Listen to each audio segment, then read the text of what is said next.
വാഴ കേൾക്കാമെന്നവരോട് പറയുകയാണ്, പടച്ചവനെ ഞാൻ നിർത്തുകയാ, പടച്ചവനെ ഞാൻ നിർത്തുകയാ. ഈ സദസ്സിലിരിക്കുന്നവരോട് പറയുകയാണ്, ഈ പറഞ്ഞതിന് എല്ലാം എതിരുണ്ടടോ. ജനാസ കൊണ്ടുപോകരുതെന്ന് കടന്ന് നിലവിളിക്കുന്നവരുണ്ട്.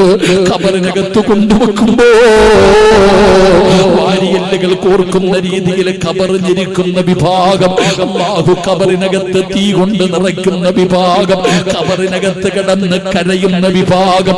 പടച്ചവരെ, ഈ സദസ്സിലിരിക്കുന്നവരുണ്ടല്ലോ, നിങ്ങളുടെ വാപ്പ മരിച്ചില്ലേ, ഉമ്മ മരിച്ചില്ലേ, കൂടപ്പുറപ്പ് മരിച്ചില്ലേ, അവര് യാചിക്കുകയാ, അല്ലാഹുവേ എനിക്കൊരവസരം കൂടെ കിട്ടിയിരുന്നെങ്കിൽ, എനിക്കൊരു ചാൻസ് കിട്ടിയിരുന്നെങ്കിൽ ദുനിയാവിൽ പോയിട്ട് നന്മ ചെയ്യാമായിരുന്നു പടച്ചവര്, നല്ല കാര്യങ്ങൾ ചെയ്യാമായിരുന്നു പടച്ചവര്. അവസരമില്ലല്ലോ, അവസരമില്ലല്ലോ. ചെറുപ്പക്കാരാ, ജീവിതം ആസ്വദിക്കാനുള്ളതല്ല മോരെ. കൺസെപ്റ്റ് തെറ്റാടാ ചെറുപ്പക്കാരാ, ജീവിതം ആസ്വദിക്കാനുള്ളതല്ല. ഉസ്താദേ, നിങ്ങളൊക്കെ എത്ര വാഴ പറഞ്ഞാലും ഞങ്ങൾ മാറൂല. ഈ ജീവിതം ആസ്വദിക്കാനുള്ളതാണ്, ഈ ജീവിതം സുഖിക്കാനുള്ളതാണ്. നിങ്ങൾ പറയുന്നത് പോലെ സ്വപ്ന ലോകത്ത് ജീവിക്കാനുള്ളതല്ല. പറയല്ലേടാ ചെറുപ്പക്കാരാ.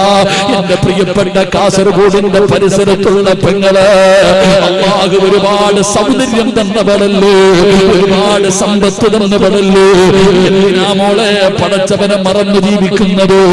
എന്തൊക്കെ വൃത്തികേടുകളാ ചെയ്യുന്നത്?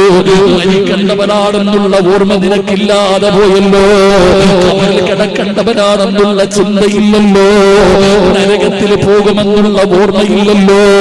പെങ്ങളെ, നരകത്തിലധികവും പെണ്ണുങ്ങളാണെന്ന് നബി മുഹമ്മദ് മുസ്തഫ. മിഅ്റാജ് ദിനം രാവിൽ ത്വാഹ റസൂലുള്ളാഹ് നരകത്തെ കണ്ടുപോയി പെണ്ണുങ്ങളെ, അതിലധികം നിങ്ങളാ പെണ്ണുങ്ങളെ.